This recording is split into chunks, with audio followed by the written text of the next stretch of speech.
você, leitor e leitora do Portal do Holanda, eu sou Humberto Amorim, estou de volta para nós concluirmos juntos este ciclo de entrevistas com os candidatos ao Senado pelo governo do estado do Amazonas. Pessoas que se candidataram, estão aí à disposição dos eleitores do Amazonas, e hoje nós recebemos o candidato Alfredo Nascimento, do PR, que vem conversar com a gente sobre suas propostas e tudo aquilo que ele tem no coração e na mente para o povo do Amazonas, se for eleito senador. Alfredo Nascimento é um dos políticos do Amazonas com um vasto currículo, tanto no setor local como federal. Ele foi superintendente da SUFRAMA, foi prefeito de Manaus, foi também ministro do governo Lula, foi, no meio de todos desses cargos, também foi deputado federal, depois senador, e agora volta a pleitear junto a todos vocês, eleitores, o cargo de senador da República. E é com ele que a gente vai conversar a partir de agora. Aguarde só um instantinho. Eu volto já, tá? Fica aí, não vai embora não, tá bom?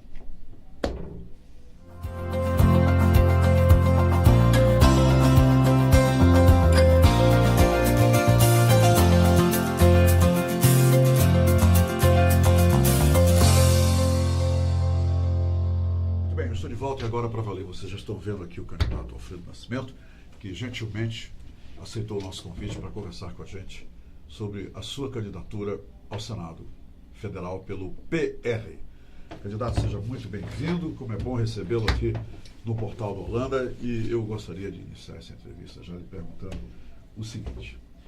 A BR-319, assim que nós anunciamos a sua vinda ao programa, suscitou de alguns dos nossos leitores perguntas como por que ela não foi liberada quando o senhor era ministro dos Transportes, por que isso, por que aquilo, mas na verdade eu acho que o que interessa no momento para a grande maioria dos eleitores e dos leitores do Portal do Holanda são as suas propostas e seus planos para essa rodovia que nos mantém isolados do resto do Brasil, e somente até o início da década de 80, final da década de 70, que ela tinha tráfego até Porto Velho. Francamente, o senhor acha que, sendo eleito senador, poderá fazer alguma coisa para que essa rodovia finalmente seja liberada? Porque existe uma ala que declara aí em toda a imprensa que essa rodovia é desnecessária, não deveria ser aberta, e que somente através do transporte rodoviário, que é tão escasso no Brasil, nós resolveríamos esse problema. Qual é a sua opinião sobre essa 319? Seja bem-vindo mais uma vez. Obrigado, Roberto. Primeiro, prazer revê-lo, né? Quanto tempo a gente falava aqui no intervalo sobre netos. Veja só como o tempo passa, né, cara? Verdade. Bom, sobre a BR-319, eu empunhei a bandeira de defesa da BR-319, e é bom que fique claro uma coisa. A BR-319 tem 858 quilômetros. Eu consegui asfaltar, desses 858, 558 quilômetros. Como ministro, isso quer dizer? Como ministro, e depois mais recursos que eu consegui, mesmo voltando para o Senado da República, para que essa obra fosse concluída. Por exemplo, a ligação entre o Maitá e Porto Velho, de 200 e poucos quilômetros, ela está concluída, inclusive com a construção de uma grande ponte sobre o Rio Madeira de 1.100 metros. O trecho entre Manaus e até o quilômetro 250, boa parte está concluída, e neste momento tem obra lá na rodovia. O que aconteceu com a parte central da rodovia? Quando eu vi que eu não conseguia a autorização dos órgãos ambientais para que concluísse a rodovia, eu consegui recursos para se dar a manutenção na parte do meio. Hoje a obra está sendo feita lá, todas as pontes foram repostas, as pontes de madeira, ainda em chão batido. Só tem uma travessia de balsa ao longo dela, fora essa de Manaus. E hoje você tem linha de ônibus de Manaus para Porto Velho, de Manaus para Humaitá, de Manaus para Manicoré, que eu fiz também a ligação com a cidade de Manicoré. Por que essa obra no meio não aconteceu? Eu era candidato ao governo. E todos, inclusive os amazonenses políticos, se colocaram nos bastidores contra a execução da obra da 319. Porque se eu tivesse concluído a obra, naturalmente tirava a Manaus e o Amazonas do isolamento, dava um boom de competitividade para a Zona Franca. O senhor inclui aí os órgãos ambientais também nessa sua fala? Principalmente, mas os políticos locais, eu não sei se você lembra, na época que eu era ministro, surgiu uma ideia de construção de uma ferrovia. Sim, eu lembro, muito bem. Olha só o que era essa ferrovia, a maldade que está por trás disso. A gente sairia de carro daqui até o 250, próximo ao Igapuaçu, é um garapé grande lá, um rio grande, descia do carro, botava o carro no trem, o trem ia até o 650, descia do trem, e do trem você faria de carro o resto para chegar no resto do país. Ou seja, a gente teria uma ferrovia que ligava nada a lugar nenhum. Mas essa ideia miserável fez com que os órgãos ambientais passassem a defender isso. O Ministério Público passasse a defender uma ferrovia. Isso tomou conta do Brasil inteiro e até dos órgãos ambientais, ou essas ONGs que defendem o meio ambiente, defendendo a construção de uma ferrovia. Eu não consegui o licenciamento ambiental, fiz 4 estudos de impacto ambiental e eles foram negados. Então as pessoas têm que verificar quem propôs construir uma ferrovia lá no meio. O governo do estado está por trás disso, verifique quem era e quem tentou fazer esse tipo de coisa. Então agora chegou a eleição, todo mundo levanta a bandeira da 319 e diz assim, não terminaram, eu não terminei, mas 65% da rodovia ela foi concluída, tem linha de ônibus. Está sofrendo ainda um pouco do inverno, como se sofreu o ano passado, mas a partir deste ano já se está fazendo uma recuperação melhor nesse trecho do meio da rodovia, que é de chão batido, para que se tenha um trânsito melhor de Manaus para Porto Velho. Mas e como senador, o senhor vai perseguir sempre manter a isso. melhoria nessa estrada? Sem dúvida, é minha bandeira. A bandeira dos outros acontece no período da eleição. Nunca ninguém se juntou, nenhum político do Amazonas, para me ajudar em relação a 319. O meu amigo, que Deus o tenha, Felipe Dal, sabe da minha luta, acompanhou e não entendia por que todo mundo não se juntava em defesa da 319, porque ele era um defensor da BR-319. Se não fora o Alfredo ministro, hoje a 319, na parte central dela, já estaria tomada pelo mato. Não passava mais nada lá. E hoje nós temos linha de ônibus. E eu lanço até um desafio. Eu quero que mostre um político do estado do Amazonas que tenha conseguido R$1 para colocar em obras da BR-319. Ninguém colocou, ninguém. O desafio está no ar. Está no ar. Todo o recurso que foi para lá, inclusive as obras de demarcação, que eu conveniei com o governo do estado na parte estadual e da parte federal eu conveniei com o Instituto Chico Mendes e o Exército demarcou todas as áreas que teriam que ser demarcadas ao longo dos 858 quilômetros da rodovia. Basta-se visitar o sul do Amazonas para ver o trabalho que foi concluído lá. Infelizmente, essa parte do meio, por politicagem, não foi liberada. Agora o estudo de impacto ambiental foi concluído e começaram a exigir demarcação de terras indígenas. E eu não conhecia índios lá ao longo do perímetro da rodovia. E estão concluindo isso. Mas isso é questão de honra para mim. Continuar, eu não vou defender a 319 pela primeira vez. Eu consegui o recurso, ou construí como ministro, mais de 60% da rodovia que está pronta, asfaltada e em ótimas condições de tráfego. A parte do meio, surgiu esse imbróglio todo, os órgãos ambientais não deixaram, mas é questão de honra concluir. Eu não estou dizendo que vou fazer isso pela primeira vez, como está aparecendo gente agora. Eu sou a favor da 319, por que não fez antes? Por que não foi se juntar a mim para a gente resolver esse problema? Ao contrário, alguns se separaram e fizeram tudo para que a obra não acontecesse. Candidato, o senhor foi superintendente da Suframa, e nós temos aí o Distrito Industrial ainda como um fator importante para a economia do nosso estado. Os tempos são outros, o distrito mudou. Agora, o que não mudou, candidato, é a esperança dos amazonenses de que o Distrito Industrial possa continuar uma fonte de emprego, uma fonte de renda para o estado, etc, etc. O senhor acredita que o Distrito Industrial ainda tem, porque ele está meio estagnado, 50 mil pessoas perderam o emprego no Distrito Industrial, estão em casa nesse momento. O senhor acredita que existe uma fórmula para que o Distrito Industrial seja revitalizado com a vinda de novas fábricas, com a criação de novos empregos? E porque a impressão que a gente tem é que o distrito está aí, o que está aí, é o que está aí, e parece que não vai para frente. Perdendo O espaço. senhor concorda com essa concordo. pergunta e o que o senhor acha que deve ser feito para mudar Olha esse só, cenário? até com a experiência de quem foi superintendente daquele órgão, eu sei o que ele representa para o Amazonas. Ele é a nossa vida. As pessoas às vezes imaginam assim, não, eu não tenho nada a ver com o distrito industrial. A pessoa que está lá vendendo alguma coisa numa mercearia, num pequeno bairro daquele, tem a ver com a economia que faz circular aqui o distrito industrial. Quando eu fui superintendente, na década de 90, no início dela, a Zona Franca de Manaus gerava 100 mil empregos. Chegou a 160 mil. Hoje nós temos pouco mais de 70 mil empregos.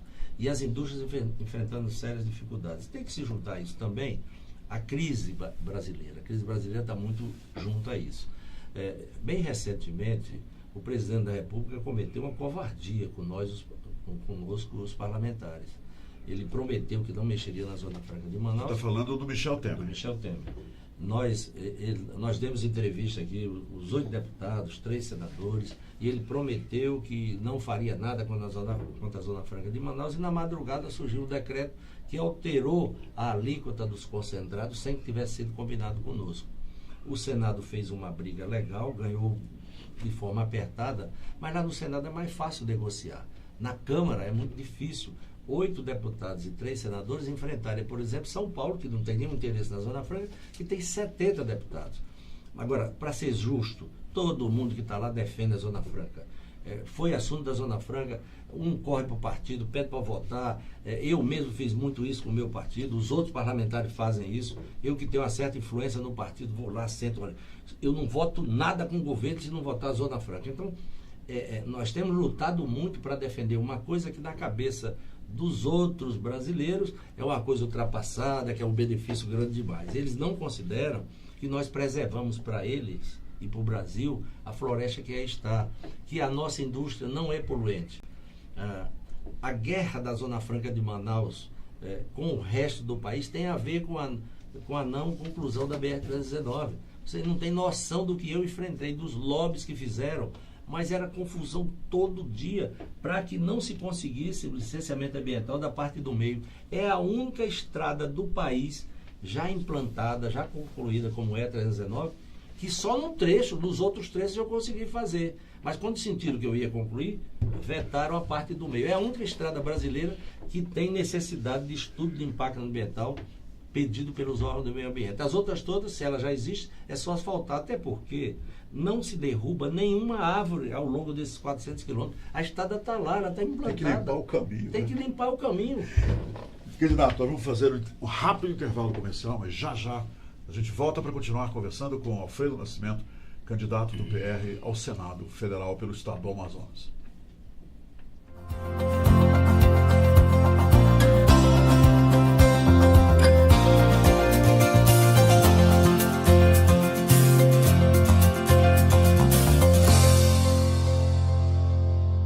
Estou de volta para continuar entrevistando o candidato do PR ao Senado Federal, Alfredo Nascimento. Hoje em dia, lamentavelmente, nós temos um contingente enorme em todo o nosso país de jovens que nem estudam e nem trabalham. A juventude nem. Eu estava conversando hoje pela manhã com meu filho, que tem 18 anos e está cursando biotecnologia na UFAM, e ele me pediu para lhe fazer essa pergunta. Que propostas o senhor tem para os jovens, levando em consideração, primeiro, isso ele realçou. Como ele, milhões de jovens no país hoje vão votar pela primeira vez. Ele vai votar pela primeira vez.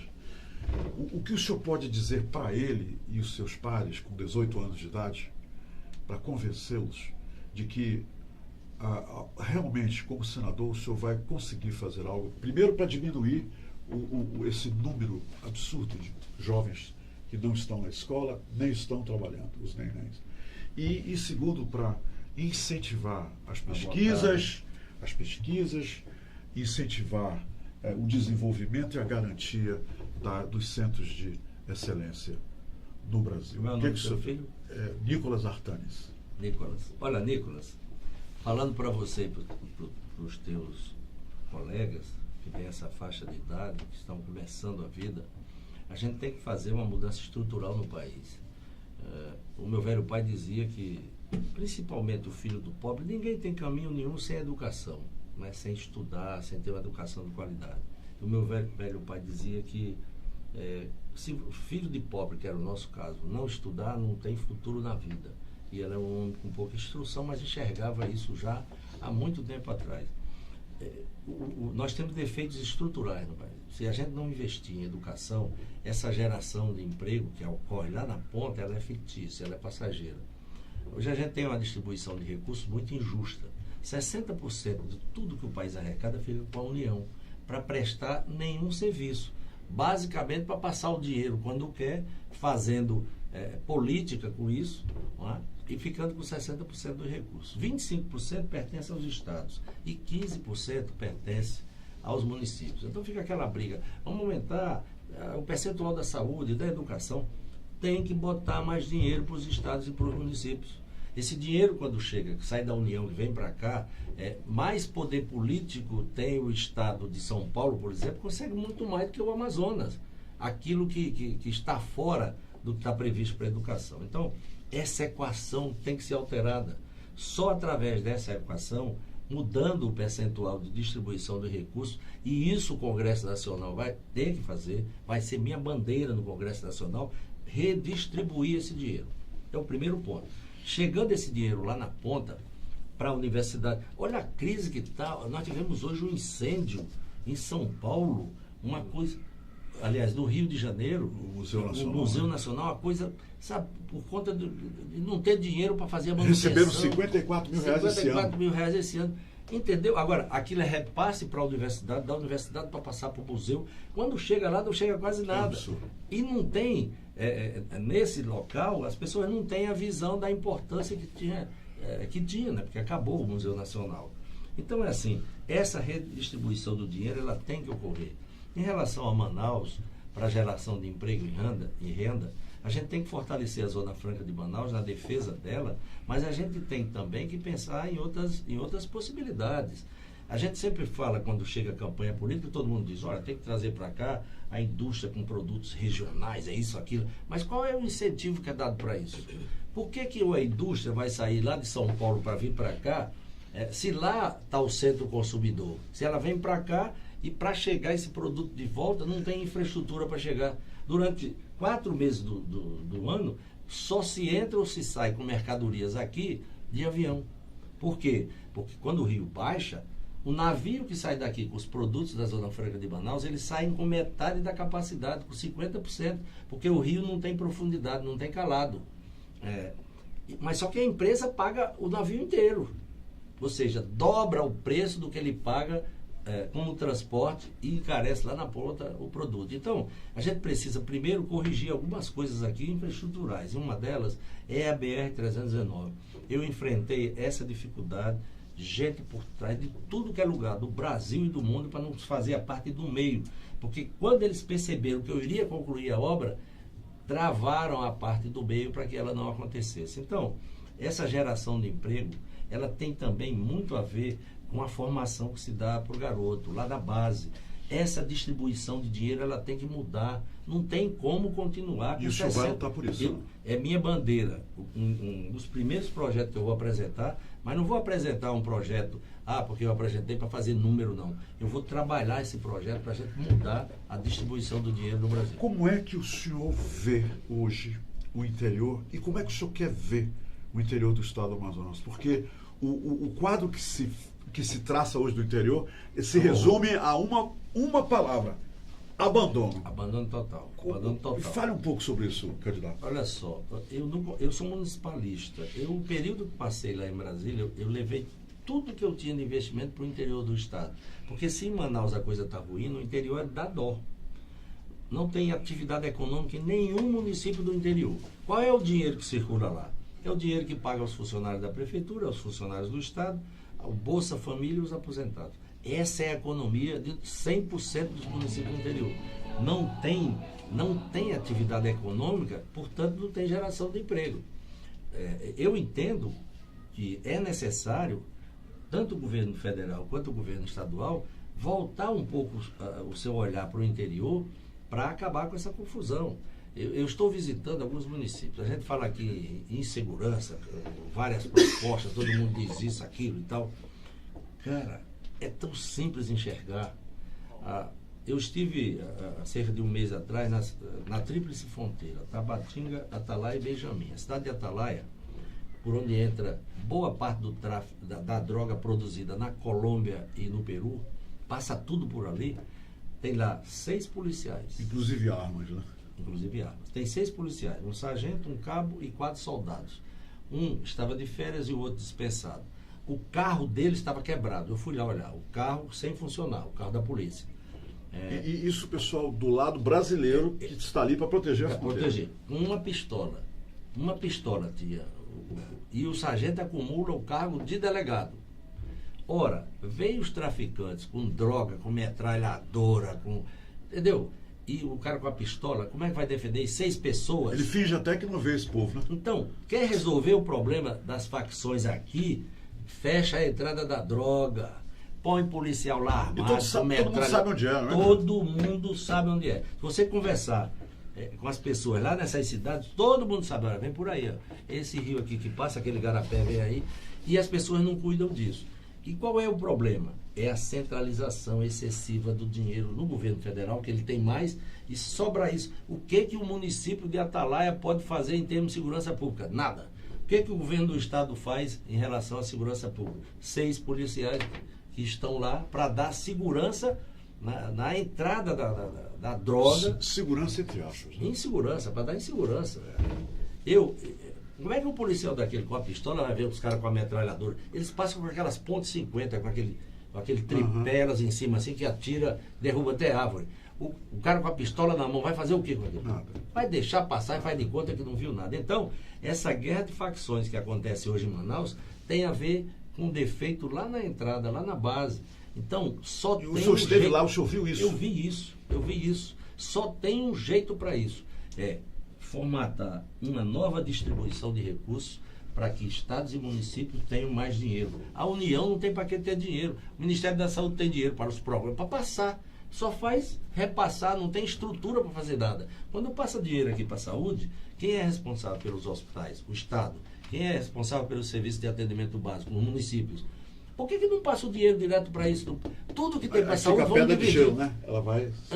Tu entendeu? Quando chega lá, está bem pouquinho. Candidato Alfredo Nascimento, o senhor tem 2 minutos para dizer aos leitores e leitoras do Portal da Holanda, como também a todos os eleitores do Estado do Amazonas, por que o senhor agora quer ser novamente senador da República? Olha, Roberto, primeiro eu quero agradecer a oportunidade que você me dá. Prazer grande reencontrá-lo. Tenho um carinho, muito respeito por você. Nós sempre conversamos muito, estamos afastados há tanto tempo na minha vida. Eu sou candidato ao Senado porque eu construí uma história política da qual eu me orgulho muito. Eu fui prefeito de Manaus 3 vezes e por 2 vezes eu fui escolhido o melhor prefeito do país. Eu aprendi em Manaus ser um prefeito que estabelecia a diferença entre fazer e servir. Eu criei programas sociais que ficaram até hoje, que estão aí e que ajudam muito as pessoas. E esse meu trabalho me projetou para o Brasil para que eu me tornasse ministro de Estado por 3 vezes. Eu tenho hoje uma história, tenho um currículo e eu sei que eu tenho entrado em Brasília, que eu consigo recursos para ajudar o meu Estado para que as coisas melhorem. Eu fiz investimentos no interior, construí 47 postos no interior do Estado, concluí a BR-174, mais de 60% da BR-319 e todos os recursos que eu consegui com a minha história de ter sido ministro 3 vezes, presidente nacional do meu partido, que é o 6º maior partido do país. E esse meu currículo, essa minha história, esse espaço que eu tenho, eu quero colocar a serviço do meu Estado. O parlamentar, né, lá no Senado, tem aquele que gosta de televisão, que gosta de fazer pronunciamento, que gosta de defender teses nacionais, eu acho que é uma obrigação nossa também no Senado, mas que não gosta de servir ao Estado que ele está. Eu certamente sou o parlamentar que trouxe mais dinheiro para o Estado do Amazonas por essa minha influência. E eu sei que eu posso ajudar o meu Estado, sendo um senador atuante, defendendo coisas como essa redistribuição dos recursos para a gente mudar a realidade, não só do Amazonas, não só do interior, mas do país inteiro. Essa é uma fórmula muito injusta fica com mais dinheiro aquele que não faz nada. Eu vou brigar por isso, vou tentar convencer e vou convencer os meus pares no Senado para que a gente faça essa redistribuição. E eu sou candidato ao Senado porque também me orgulho muito da minha vida. Eu tenho 35 anos de vida pública. Passei por uma denúncia quando fui ministro, fui inocentado pela Polícia Federal, Ministério Público, Supremo Tribunal Federal e tenho atestado de bons antecedentes. O senhor é ficha limpa? Eu sou ficha limpa. 35 anos depois de ter sido tudo isso na vida, eu sou ficha limpa. Então, assim, infelizmente hoje a política nivelou por baixo. Todo mundo que faz política parece que é isso, é aquilo, que tem denúncia. Dá uma olhada na vida dos caras que são candidatos, né? Das pessoas que são candidatos, e vê o que é que ele fez, vê o que é que ele pode fazer, e veja também que comportamento ele tem. Eu tenho muito orgulho do que fiz, eu sou um homem limpo, graças a Deus, e vou continuar fazendo as coisas de forma republicana e fazendo a política do bem, a política do servir. Por isso eu peço o voto de você que está aqui nos vendo. O meu número é 222, sou candidato ao Senado. E dá uma conversada com as outras pessoas. Quem tem mais de 40 anos de idade, me viu como prefeito, sabe que eu fui um prefeito muito atuante, tanto que dentre mais de 5.600 prefeitos no Brasil, eu fui escolhido o prefeito mais efetivo, o melhor prefeito do país. Isso me projetou nacionalmente. Hoje eu tenho uma história, faço a boa política, gosto de fazer política, e faço sempre aquilo que é melhor para o meu Estado. Não é? Eu quero continuar servindo ao meu Estado, por isso eu sou candidato ao Senado da República com o número 222 e peço o teu voto. Candidato Alfredo Nascimento, da mesma forma foi um prazer revê-lo depois de tanto tempo e eu lhe desejo boa sorte. Obrigado. E que a vitória lhe sorria e lhe abraça. Obrigado. Muito obrigado pela entrevista. Obrigado. Bem, minha gente, nós então concluímos hoje o ciclo de entrevista com os candidatos ao Senado pelo Estado do Amazonas. E eu gostaria de fechar esse ciclo dizendo o seguinte para vocês. A Cássia Regina me pediu para repetir aqui uma coisa que eu falei há 2 semanas.